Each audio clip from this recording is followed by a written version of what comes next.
Oke, bismillah. Assalamualaikum warahmatullahi wabarakatuh. Bulannya telah menguasai hati. Apa kalau Bismillahirrahmanirrahim. Alhamdulillah kita lihat levelnya isinya para yang isinya sana kita antara Konten ini tidak berfokus pada tampilan video, melainkan berfokus pada materi yang disampaikan. Sebelum mendengarkan, ucapkanlah basmalah. Selamat mendengarkan. Oke, baik. Kita lihat yang pertama dari kitab Bonang. Ini salah satu contoh bagaimana dialog antara Saiful Rijal dengan Syekh Bari. Tuh, Jawanya ada. Saya bacakan sebentar, tapi nanti belakangan tidak saya baca biar tidak menghabiskan waktu. Mongko matur Rijal, ya guru amba, kadipun endi ma'rifat tigang prakara punika, kadi kang kocap ing sastra, ma'rifatu dzatillah, ma'rifatu sifatillah, ma'rifatu af'alillah. Kadipun endi sang siptani katiga punika. Jadi Saiful Rijal bertanya, wahai guru hamba, bagaimanakah makrifat mengenai tiga perkara itu? Sebagaimana dikatakan dalam tulisan, ma'rifatu dzatillah, ma'rifatu sifatillah, ma'rifatu af'alillah. Apa maksud ketiga perkara itu? Ini sengaja saya angkat, saya dulukan tema tentang ma'rifat, tentang Allah ini. Mengapa? Karena nanti di suluk Wujil Kanjeng Sunan Bonang menyatakan bahwa intinya orang beragama nanti ada pada pengenalan kita terhadap Tuhan. Tidak ada gunanya sholat, tidak ada gunanya zakat kalau kita tidak kenal ini sholat, zakat kepada siapa, tentang apa.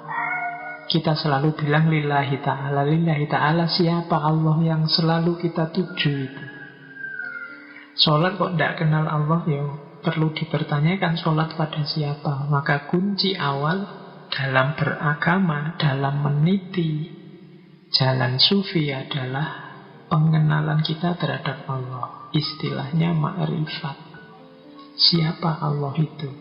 Dan kalau menurut kitab Bonang ada tiga konsep ma'rifat seperti yang ditanyakan oleh Rijal, yaitu ma'rifatu dzatillah, yang kedua ma'rifatu sifatillah, dan yang ketiga ma'rifatu af'alillah. Mari kita kenali Allah yang tiap hari kita tuju, tiap hari kita diperintahkan untuk mengingatnya, untuk berpikir pada. Kita sering mendengar pepatah, tak kenal maka tak sayang. Kemarin-kemarin kita berambisi sekali untuk cinta pada Allah. Lah bagaimana kita bisa cinta kalau kenal saja tidak? Maka langkah pertama adalah mengenalnya. Dan kalau mengikuti primbon Bonang ini, mengenal Allah itu ada tiga aspeknya, yaitu mengenali zatnya, mengenali sifatnya, dan yang ketiga mengenali af'alnya. Syekh Bari lalu menjawab, wahai Rijal, arti ma'rifatu dzatillah adalah ketahuilah wujud Allah yang maha luhur itu tunggal, tiada sekutu baginya. Dia mempunyai sifat sedia, langgeng, kekal, maha suci, tidak berjisim, tanpa arah, tidak bercampur, hadir tapi tidak terlihat. Wujudnya langgeng dan maha suci dalam cintanya kepada dirinya. Wujudnya langgeng dalam kerajaannya dan tidak berubah dalam keindahannya. Jadi Allah dari sisi zat itu yang jelas yang pertama wujud. Kemudian ya kalau dari sifat 20 ya qidam, kemudian baqo, dan seterusnya. Maha suci, tidak berjisim, tidak punya arah, tidak bercampur, tanpa arah, tidak bercampur, tidak terlihat. Susah menjelaskan zatnya Allah, maka biasanya menggunakan term tidak. Ini terjemahan dari laisa kamislihi syai'un. Dari sisi zatnya Allah itu tidak ada yang mirip dengannya apapun, sesuatu pun, dan bahkan tidak ada kata-kata yang bisa menguraikan, menggambarkan secara tepat zatnya. Cukup kita imani saja bahwa ada yang maha wujud, maha suci, maha langgeng, yang kita sebut Allah. Detail zatnya seperti apa, laisa kamitslihi syai'un. Nah, ini ma'rifatu dzatillah. Makanya ada banyak orang tanya, Pak, bukankah berpikir tentang zatnya Allah itu ada larangannya? Ya, cuma larangan ini tidak dalam arti pikiran kita pasti sesat kalau berpikir tentang zatnya, tapi pikiran kita tidak akan mampu menjangkaunya. Tidak perlu terlalu capek memikirkan zatnya Allah daripada habis tenaga, habis waktu. Imani saja Allah di level zatnya. Karena ini bukan sesuatu yang bisa dijelaskan. Oke. Sebelum lanjut, akan senang kami jika Anda mendukung channel ini. Selamat mendengarkan kembali.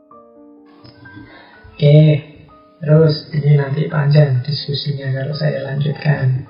Kita ke definisi kedua, ma'rifatus sifatillah. Ma'rifatus sifatillah itu mengetahui. Adapun ma'rifatus sifatillah berarti ketahuilah bahwa Allah itu mempunyai sifat hayyun, yaitu hidup abadi, tanpa nyawa, mengetahui tanpa akal, berkuasa tanpa anggota, melihat tanpa mata, mendengar tanpa telinga, berkehendak tanpa angan-angan, berkata tanpa bibir atau suara. Jadi, kalau yang zat tadi lebih mudah dijelaskan dengan yang tidak. Kalau yang sifat, ini bisa dijelaskan. Allah itu sami, sama, basar, kalam, dan seterusnya, hayyun, dan seterusnya. Itu sifat-sifat Allah di level sifat. Kalau ini bisa dijelaskan, tidak harus ditidakkan. Tapi tetap kita tidak bisa menjelaskan detailnya, karena tidak sama dengan manusia. Allah itu melihat, tapi tidak sama dengan melihat kita. Karena Allah tidak punya mata yang seperti manusia ini. Maka melihat tanpa mata. Allah mendengar.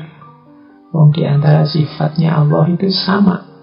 Tapi jangan digambarkan mendengarnya Allah seperti mendengarnya manusia. Tanpa telinga. Karena Allah tidak punya telinga seperti telinganya manusia. Tidak bisa digambarkan seperti itu. Maka di level ma'rifatus sifatillah, Allah bisa kita jelaskan sifatnya, tidak lagi dalam bentuk negatif, dalam bentuk positif juga bisa. Hanya saja seperti apa mekanisme detailnya kita tetap tidak akan bisa tahu. Kalau pakai terminologi dari Imam Asy'ari, bila kaifa, kita tidak tahu seperti apa mekanisme Allah mendengar itu, seperti apa mekanisme Allah melihat itu. Tapi Allah melihat dan mendengar, bahkan maha melihat, maha mendengar. Nah, ini level 2, ma'rifatus sifatillah. Nah, yang ketiga, ma'rifatu af'alillah. Ma'rifatu af'alillah. Adapun ma'rifatul af'al berarti ketahuilah sifat perbuatan Tuhan.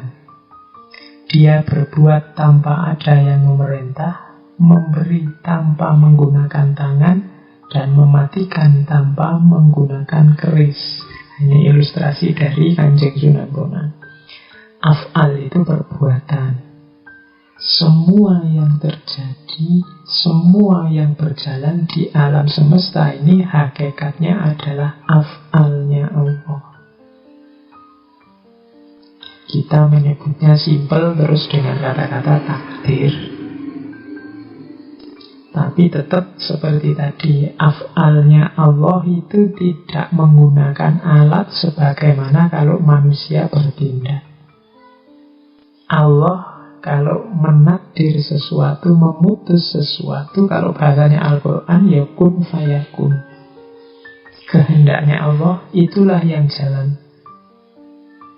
Jadi yang terjadi apa, itu sebenarnya kehendak dan perintahnya Allah. Beda dengan manusia. Kalau manusia butuh sarana, butuh perantara. Jadi itulah Allah yang kita sembah. Itulah arti ma'rifat terhadap tiga perkara tadi. Ma'rifatul zatillah di level Z-nya memang susah dijelaskan, lebih mudah dengan model negasi, ditidakkan.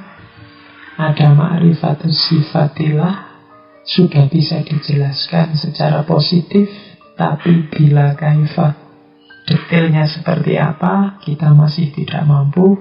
Dan ma'rifatu af'alillah, kita melihat efek dari af'alillah adalah semua yang terjadi di alam semesta ini, termasuk segala hal peristiwa yang menimpa kita. Itu ma'rifatu af'alillah. Ini Anda telah menonton video ini hingga akhir. Semoga materi yang telah disampaikan bermanfaat untuk Anda. Semoga kita dalam ampunan Allah Azza wa Jalla. Terima kasih.